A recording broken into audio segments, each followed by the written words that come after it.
Welcome to The Thriving Marriage, the podcast for those who want to get their spouse back in love with them and truly thrive. You'll learn why 95% of people don't save their marriage and the secret method no one else is talking about that will change everything for you. Are you ready? Let's turn tragedy to triumph. Here are your hosts, international marriage experts, Mark Johnston and Heather Choate. Hello, everyone. Welcome to the Thriving Marriage podcast. My name, of course, is Mark Johnston. With me is my lovely wife, Jennifer. Recently we've been enjoying doing things like this, the podcast, some of the other material together. And so I asked Jen to join me today. I think in addition to that, I think Heather's been out for a little bit, not feeling well.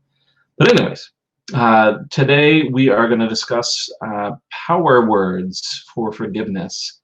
A lot of you have been commenting, talking about trying to find ways to really help with there being more forgiveness in your relationship, and we wanted to talk about that. So I think we'll just go ahead and dive right in. All right. Okay. So I think one of the way I always like to start these discussions is, why this would be a concern, why there's a problem at all to begin with. So why is it difficult to forgive sometimes, or why is it difficult to have forgiveness in a close relationship? What do you think, Jen? I think because you get close and sometimes, you feel like your feelings don't always get heard, and you don't necessarily try as much as you might with like a stranger to sometimes have the good interactions. You might sometimes be a little bit more emotional than you would be in front of somebody else. You might say things that you might not because you're sharing close quarters. Lots of reasons. I do think that one of the bigger things, especially in long-term relationships, is couples tend to get into certain patterns of behavior, and so over time, these sort of what I mean by this is let's say that there's an argument, and the pattern in your relationship is that during an argument, one partner shuts down and stops talking, and then doesn't like to address it later. Situations like this, where these patterns keep happening over and over again, can become more difficult to forgive when there's not really any solution in sight. There's not really any. It gives a sense that the concerns aren't being heard or respected, and it tends to be more of a problem in these established relationships because these patterns just get deeper, more deeply entrenched. Yeah, without being fixed or talked about even. I do think that moment to moment, I think in any particular argument, I think it's also difficult to get that to that point of forgiveness because of emotions running high. I think emotions play a big part in preventing an examination of the situation and preventing a discussion of concerns and problems. Right, because it could be hard to talk about something if it's going to be a triggering topic. So you might just leave well enough alone until it happens again. For sure, yeah. So I think, for instance, there are times when people might be especially angry or upset. Something has triggered them, as you put it, and I think people, I'm going to put myself in this category as well. People react to those emotions without really thinking through how they are wanting the situation to go. People tend to run with those emotions and react to them. Yeah, and that's easy to do. I think even for anybody that even considers themselves emotional, they might just become silent and withdrawn, or no, you're kind of laughing at this because generally I feel like I'm pretty even with my emotions most of the time.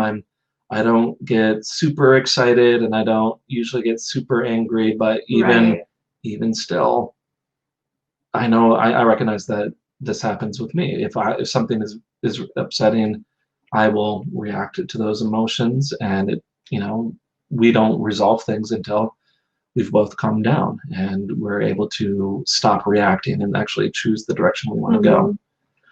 So this kind of brings us to our first power word, is goals.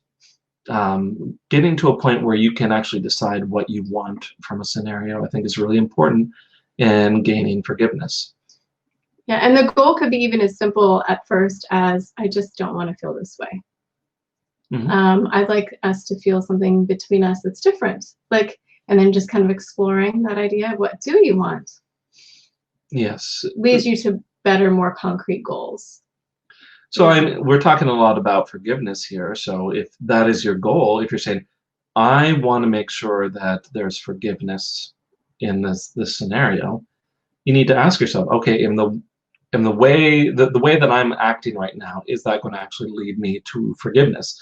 If you're holding on to your emotions, if you are feeling really hurt yourself, is this going to lead the scenario to a point where you can have forgiveness? Well, I think that when you're running so high with emotions, you're almost blinded to what might actually be the reality. Like, it might feel worse than it really is, or it might feel unfixable when it's really patchable. You know, it's until you can calm down and look from it objectively, then you start seeing like goals or a way out, or see things that you can change or have control over. I don't know if you all have heard this question previously, but you know, I know I've heard it before. I actually think this was when I was looking it up, because I think you brought up the question. Yeah. The question was, do you want to be right or do you want to be happy? And where I saw it attributed was to Dr. Phil. I'm not sure if he's the. I'm not convinced that he's. Maybe he said it. I'm sure he said it. Yeah, it's possible. It's possible that he said it. But anyways, it's an important question here, is do you want to be right or do you want to be happy? And it relates to this power word of goals. It's really, what do you want? And by being right, it might mean that I want to make sure I'm heard, which is a good thing to want. And it's not saying you can't be heard, but it's more like, in the immediate situation that we have, how can I make it more, you know, like, how can I get through it? Like, what can I change the environment a little bit to make it more conducive, instead of just saying, this is how I'm right. Yeah.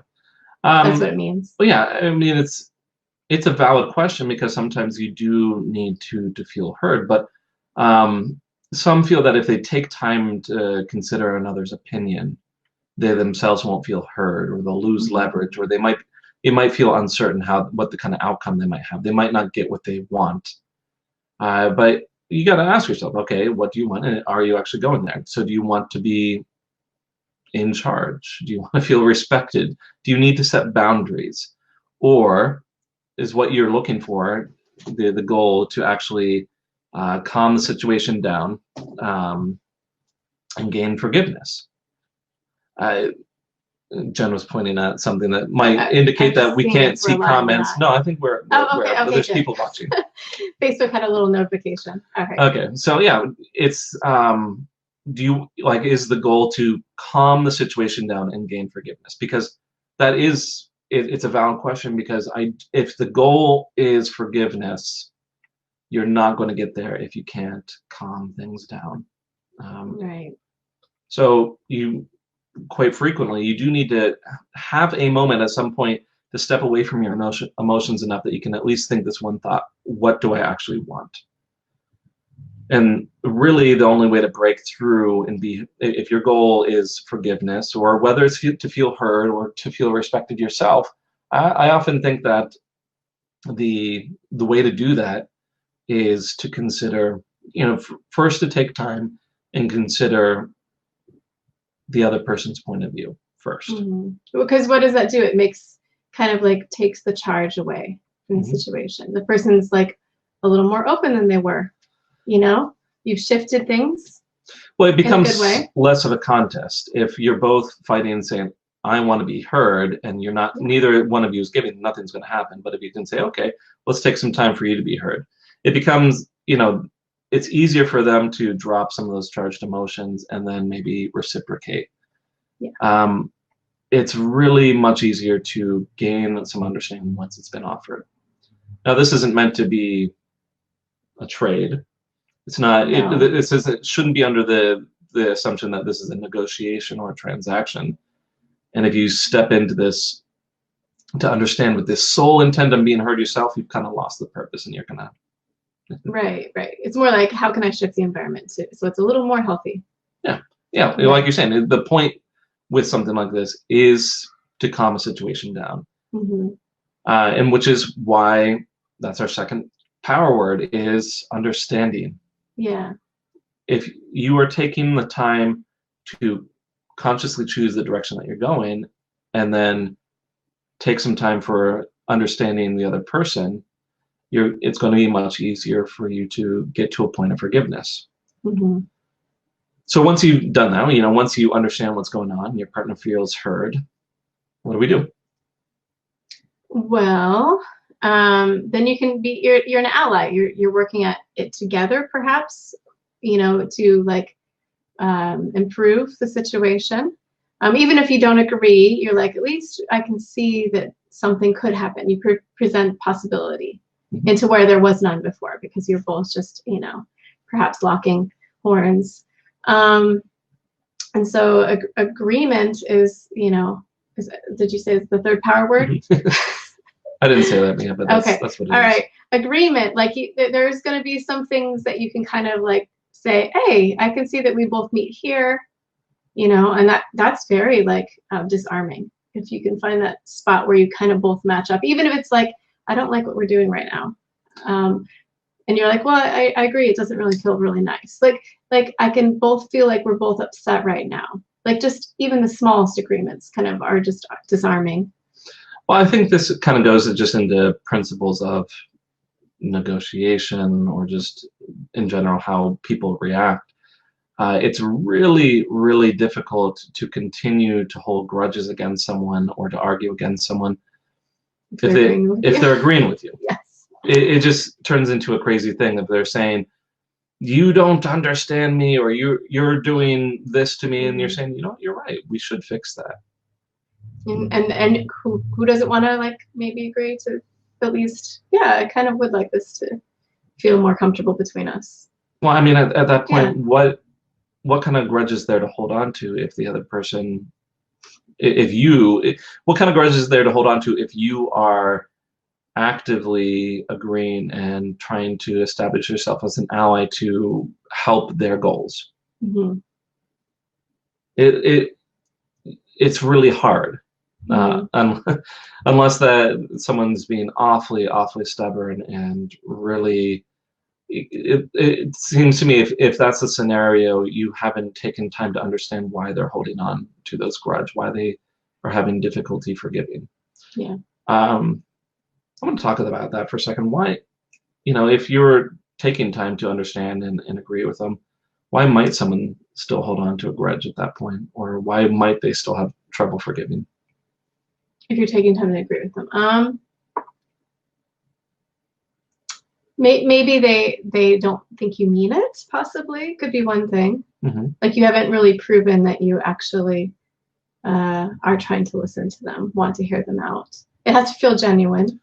So not just feeling genuine, but maybe it's a really deep hurt that's gone way back for many years, and this is just the latest version of it.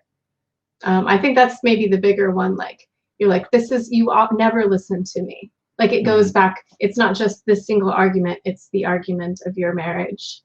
I would agree with that.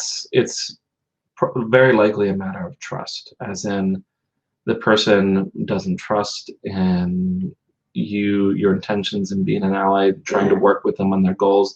I can imagine scenarios where this is the case, where maybe there's been promises to change in the past.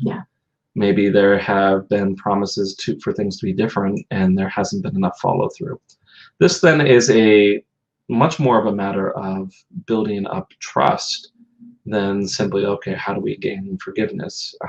It's really not like the focus is not going in the right direction if that's the scenario. But really, like even something like that, the principle still applies. So if the problem is they can't trust you, you do need to agree, hey, that is a problem, and this is something that I want to resolve with you. Otherwise, right. And it's got to be genuine. Like, you have to want to change it too, not just to appease them. They want to feel like it's really coming from a deep place. That has nothing to do with just, I mean, like, of course you want to make them feel better, but you want to feel better about it too. Well, Jen and I actually talked about this in a recent training with our site. People who have access to our subscription material might have seen it. It's our training on building trust. And we do talk a lot about this kind of concept of being an ally and building up trust, and how to go about doing that. Yeah. So it's a whole nother topic. Has some similarities in terms of what needs to be done and whatnot. But this brings us to our fourth power word, which is, action. And this isn't ironclad. The way Jen and I actually like to talk about things, it's not so dogmatic or like this is specifically what it is. It's action or adjustment, or basically you're following through. So if you are taking time to actually decide what the direction you want to go in and gaining forgiveness, if you're taking time to understand and you're taking time to agree and establish yourself as an ally, that trust factor is still there, and you need to take time to take action. How are the two of you going to actually resolve the concerns? I mean, we could take this to a very common within our group, within the thriving marriage community. There's a common problem of infidelity. We would say that this is a thing that really drives marriages apart, and I would say that there's a need to gain forgiveness in this situation. I mean, this applies very directly to this sort of problem where the person who has wronged their partner needs to take time to understand and say, hey, and validate some of the concerns that are there. There's that agreement.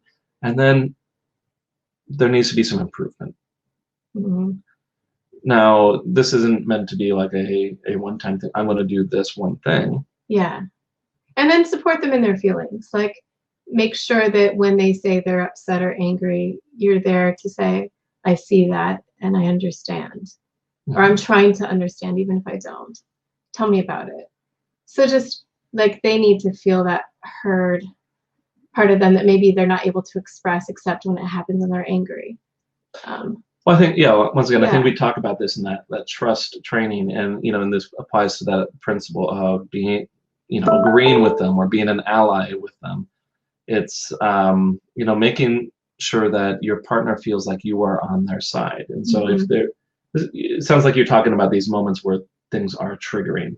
Right. Like acknowledging that, not just like dismissing it. Like, you shouldn't be angry about this. Like, we like to say that feelings are always valid. Like, logic might not be there, but the feelings are always valid. And maybe we can work on like, you misunderstood, but like not right away. Like, you got to hear them out and understand. Yeah. So this sort of action step here is kind of a big part of gaining forgiveness. So we take the example of, say, infidelity. Okay. What is being done to actually resolve the concerns? I imagine in a situation where there is infidelity, there's a lot of insecurity. There's a lot of doubt, or it's hard to build up trust, because what happens if there isn't truth here? What happens if someone isn't being completely open? What happens if they cheat again?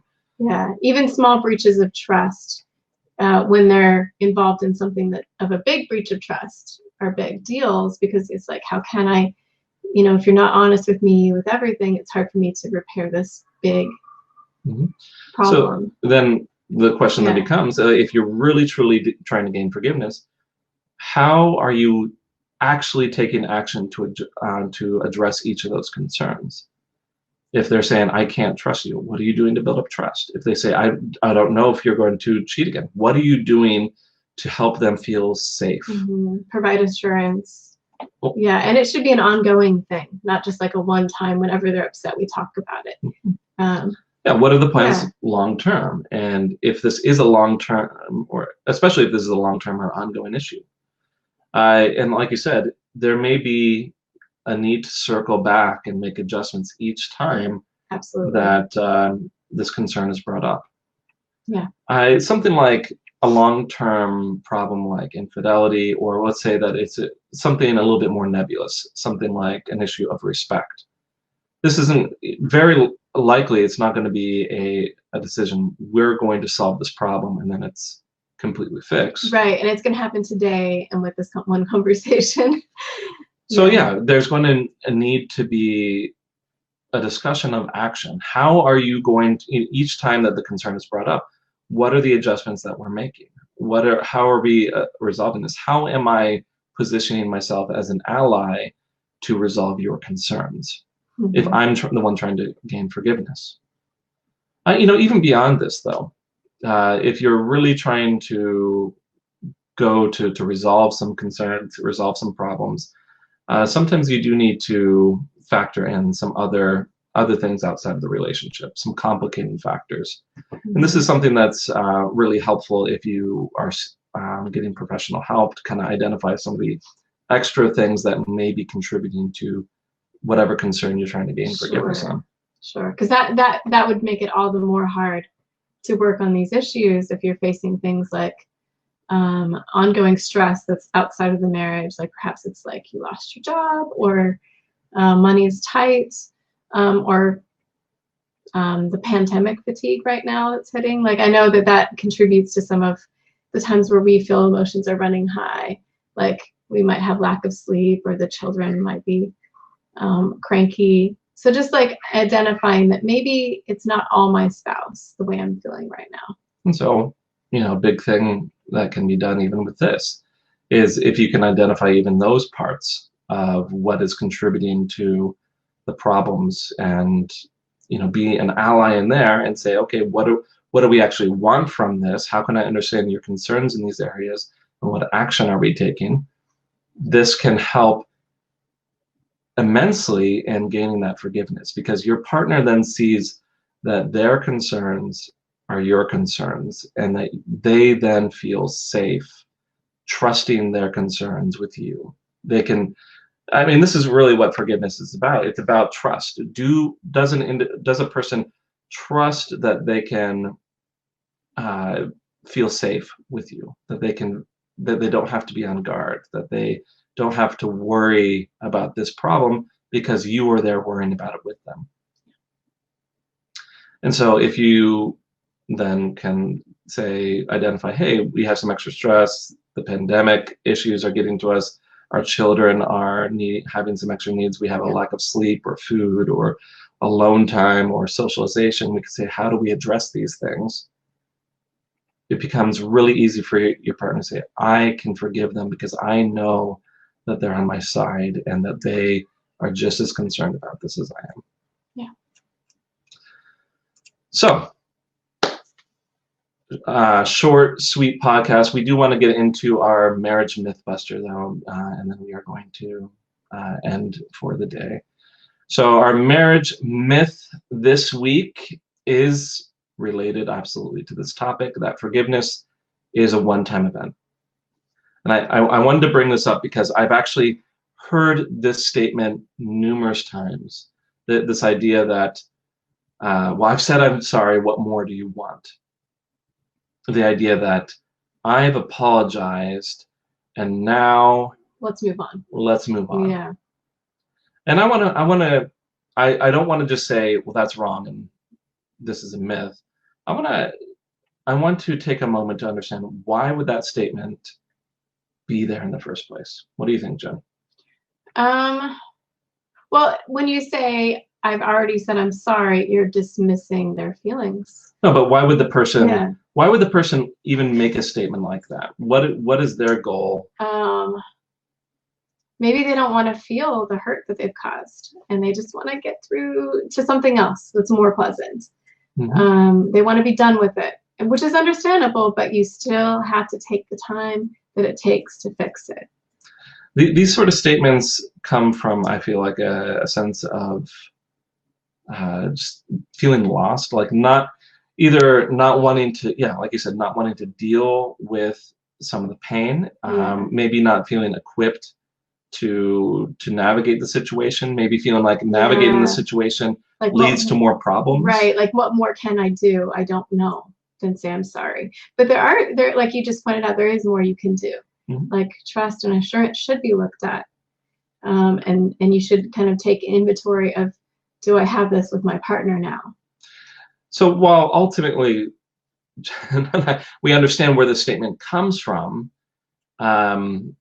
it comes from these, not uncommon or not, unreasonable desires. It's just simply not very effective, and it's bound to lead to more problems. You brought one up right at the beginning. What was that again? It's dismissive of their feelings. Is that one? Yes. Okay. Yes, this sort of idea that forgiveness can be a one-time event completely dismisses the complexity of these concerns.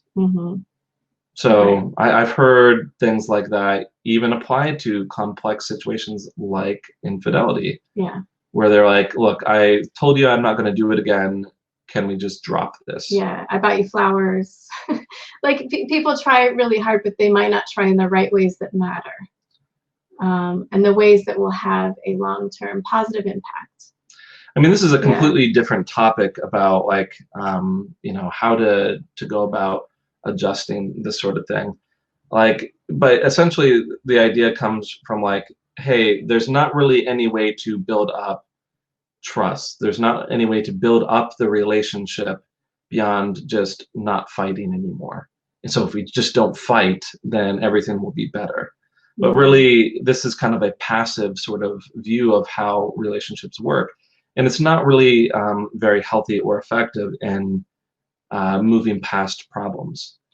Because if you have, and everybody does, problems in their marriage, whether it's with respect or spending enough time together or something really big, you're going to have to keep circling back to it, time and time again. And I think what makes a marriage good is that at each time you circle back to it, you're handling it better. Well, I think even beyond that, it's, this is kind of the statement that comes from, I don't want to have to deal with this anymore because it's painful. And the way you can make it go away quite frequently is to be that ally, to be proactive and resolving things further. It's not like the example that I frequently will say with my clients is like, okay, we can eliminate problems. We can say, okay, I'm not going to do this anymore. Like if I don't have problems with my neighbor, it doesn't mean that I'm very close with my neighbor. I don't have problems with my neighbor, but I also don't talk to my neighbor and I don't have a close relationship with them. And the same sort of thing here. We don't want to get into the scenario where you just say, I'm done with this and now let's move on. It's going to be much easier to get to actually move on if there's a building up phase. So it goes back, I guess, to the idea of goals. And like once you've had the goal of like, okay, things are better between us, your goals should keep going. And improving and bringing you closer together. I guess this myth is also about the idea that once you've decided to fix things, it's not a one-time decision. It's a process. It's going to be an ongoing thing that will continue to need adjustment and examination. Yeah. So, Jen, thank you for being here with me today. Of course, stick around. Next week we will have another topic. We're here every week. So let us know what you would like us to talk about in the comments. We do take a look at these and put it into our master list for topics for podcasts. So once again, thanks everyone for listening, and we'll see you next week. Thanks for listening to The Thriving Marriage, your A to Z blueprint for not just surviving marriage, but thriving. Until next time, my friends, thrive on.